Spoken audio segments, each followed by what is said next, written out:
I'm going to show you a few tricks to make your iMovie green screen effects look more professional, more convincing. And we'll be using a few features built right into iMovie, no extra plugins necessary.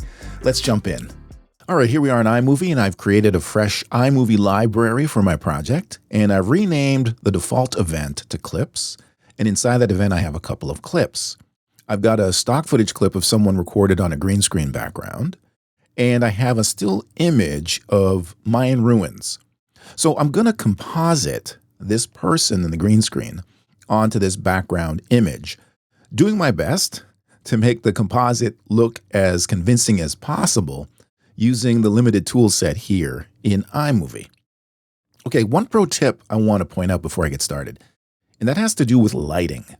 One way to make your green screen composites look more believable is to make sure the dominant light source in the green screen footage and the dominant light source in the background image or background plate are coming from roughly the same direction at the same angle. So if we look at the green screen footage here, by looking at how the shadows fall in the shot, I can tell that the dominant light source is coming roughly from the top left of the frame, from that direction. So when I picked the background plate, not only was I looking for something that fit thematically, I was also looking for a shot where the dominant light source was coming in roughly at the same angle from the same direction as the green screen footage. Again, you can tell that from the shadows and how the shadows fall in the background shot. So that's something to think about before you jump into the software.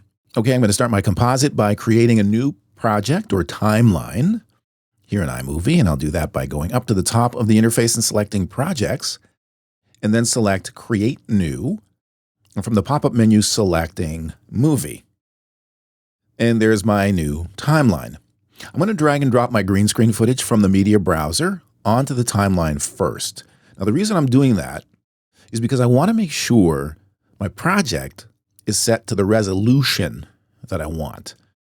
The green screen clip here is 4K, and I want my project to be set to 4K. In iMovie, the resolution and frame rate of your project and the maximum resolution you can export your project at is set by the first clip you place on the timeline. I'm going to double check that my project is set to 4K by going over to the right of the timeline and selecting the Settings button. And at the top of the menu that appears, I can see my project is set to 4K. Great.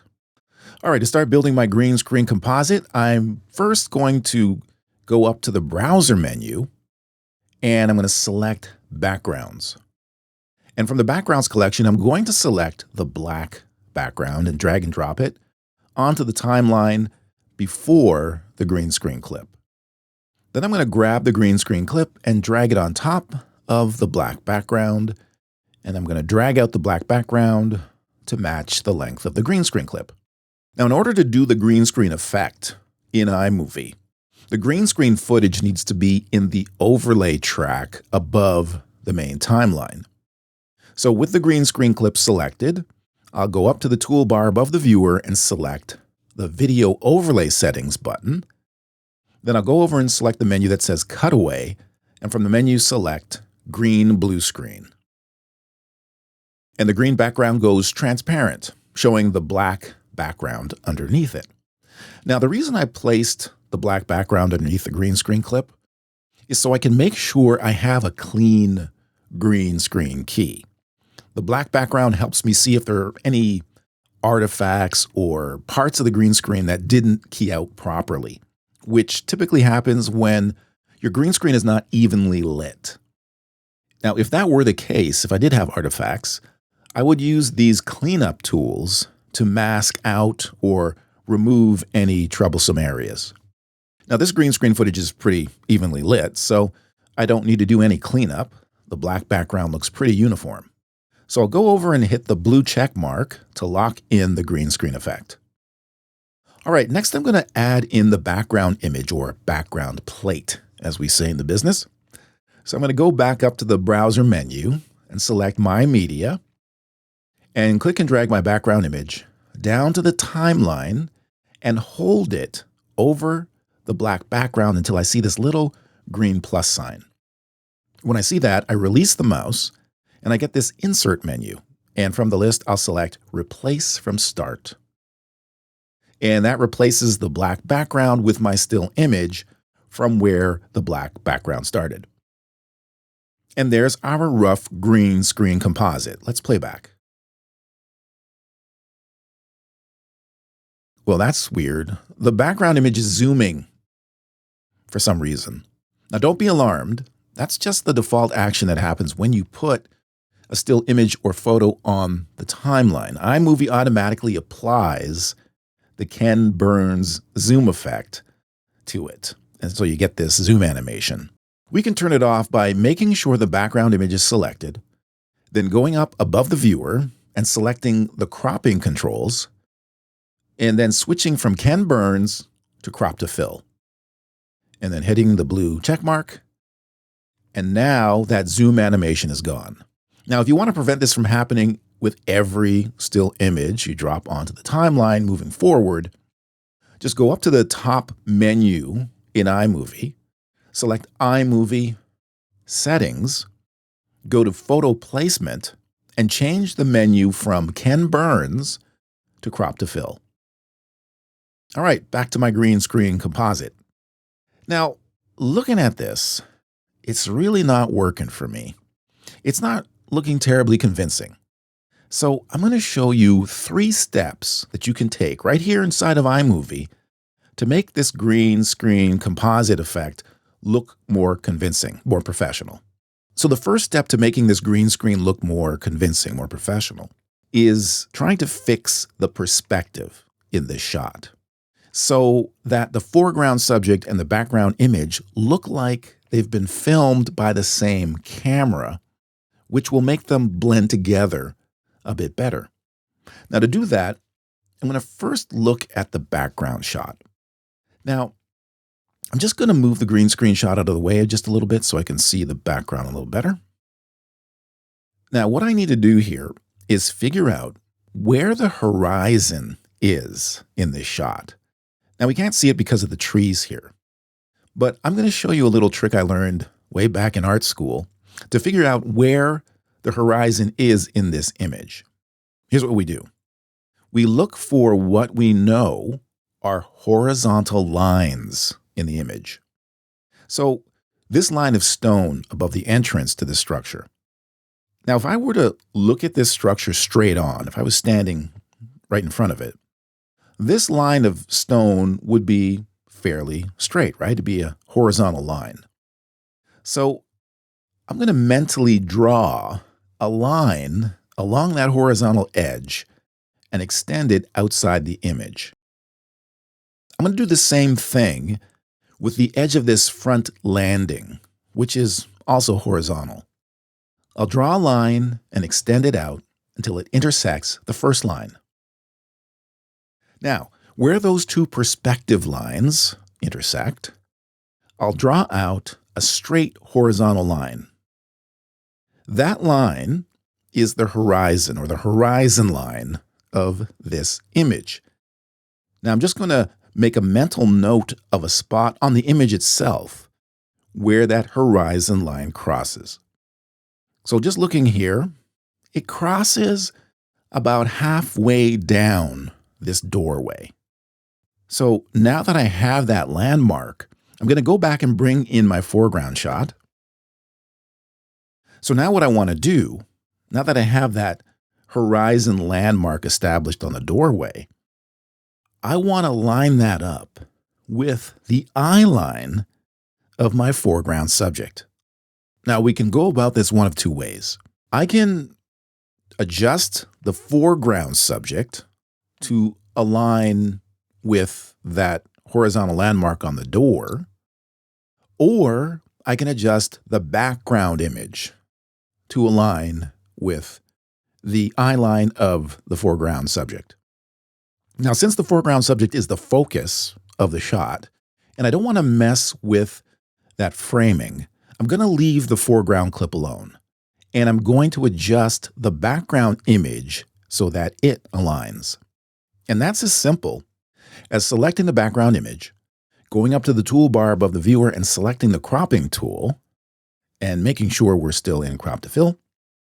Then adjusting the cropping frame to push up that horizon line on the doorway that we established to meet the eye line of the foreground subject. Now, it's going to take a bit of trial and error to get it right, but we can play around, and I can also play around with the actual framing of the shot of the background as well. Okay, let's try this. And if I scrub the clip, I can see that the two marks more or less line up. By adjusting the perspective, the foreground subject and the background plate now appear to be being filmed by the same camera. But they don't look like they're occupying the same space, do they? And the reason for that is the colors in the two shots. The colors in the foreground shot don't really match the colors in the background image. So to make this green screen composite more convincing, we're going to fix that by matching colors. And that's the second step to making this green screen composite look more convincing. Now, it's pretty simple to match colors between shots here in iMovie. Now, again, there are two ways we can go about this. I can try to match the colors of the foreground shot with the background shot or clip, or match the colors in the background clip with the colors of the foreground subject. Again, because my foreground subject is the focus, I'm going to adjust the color of the background to match the foreground subject a bit better. Besides, if I adjust the color of the foreground green screen clip, I'd also be adjusting the color of the green screen, which would affect the transparent background. To match colors between clips, the first thing we do is select the clip we want to affect to change the colors. So in this case, that's the background clip with the temple. Then I'll go to the toolbar above the viewer and select the color balance button. And from the menu of options, I'll hover over match color. And as I hover over that, you can see it says, adjust the color of this clip to match the color of another clip. This clip being the one that's selected. So I'll select match color, and I get this dialog in the viewer. Now, in the right window is my composite shot with my background clip that I want to recolor. And in the left window is the source of the color. This will be the image that I'll be sampling the color from. In this case, that'll be my foreground green screen clip. And as you can see above here, it says, skim to a frame you want to match and click to preview. So I'm just going to go down and skim over the green screen clip here. And you can see the cursor turns into an eyedropper, which means I'm sampling color from this clip. I'm going to place the eyedropper on top of the subject's face on the highlight on their cheek as best I can. It's kind of small. Then I click, and you can see in the right window, the color of the background changed to match the foreground clip. Now, if you want to see a before and after comparison, you can just toggle this slider up here. Here's before color matching and after color matching.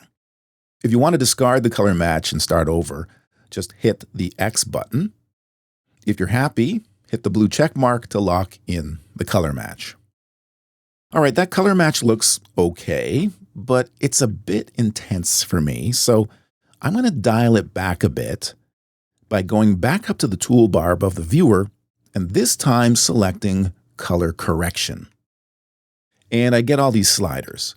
I'm going to go over to the saturation slider, and I'll pull that back a bit to reduce the intensity of that brownish cast in the background image.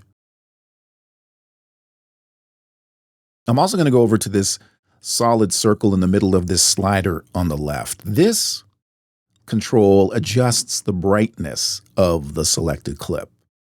So I'm going to bring that back a little bit, just bring that brightness back a little bit, just to make the foreground stand out a bit more.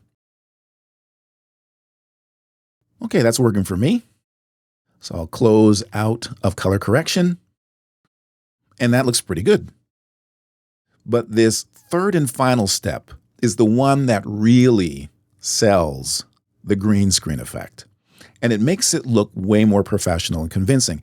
And that is blurring the background clip a bit to give the impression of depth of field, that background blur. Now, iMovie doesn't have a blur filter. Boy, oh boy, I wish it did. It would make my life a lot easier. But it doesn't. So to blur the background clip, we need to perform a little trickery. So the first thing I'm going to do is I'm going to grab the beginning of the overlaid green screen clip. I'm just going to drag it over a bit to give me a clean section of the background clip. Next, I'm going to go up and open the titles browser. Then I'm going to grab the pull focus title and I'm going to drag it on top of the background clip. And as you can see already, the background is blurred. That's just one of the features of the pull focus title. But I don't want this title text, so I'm just going to remove it by selecting it in the viewer here, and I'm just going to delete it. Then I'll hit the blue check mark to take the change. And now my background is blurred. However, there's a problem. Like so many iMovie titles, the blur effect animates on, and there's nothing you can do to change that. So what I'm going to do is I'm going to scrub from the beginning of the clip until I get the amount of blur that I want for the background. Bring it over a little bit. Okay, that looks pretty good. So now that I have that spot, I'm going to click to stick the playhead on that frame of the timeline. Then I'll go up to the top menu and select File, Share, Image. And what that's going to do is export the frame the playhead is parked on as a JPEG image file. So I will label it and I will save it out. Then I'll go back up to the media browser, then import that image I just exported by hitting the import arrow, then locating the file. And there it is. I'll select it and hit import. And there it is in the media browser. I'll delete the pull focus title clip on the timeline. I don't need that anymore. Then I'll drag the beginning of the green screen overlay back so it lines up with the start of the background clip. All right, so now I'm just going to replace the background clip on the timeline with the new blurred background clip I imported by selecting the blurred clip, then dragging and holding it over top of the background clip on the timeline until I see the green plus symbol. Then I'll release the mouse, and from the menu that appears, I'll select Replace from Start. And my blurred clip has replaced the background clip from its starting point. And there's the blurred background. Let's play back. And there's my green screen composite effect, looking a little more convincing than before.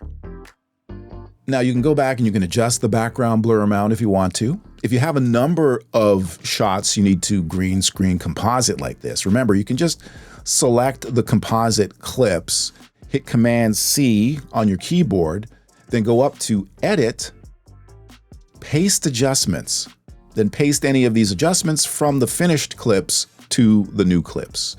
The green screen settings would be under Video Overlay Settings, just to let you know.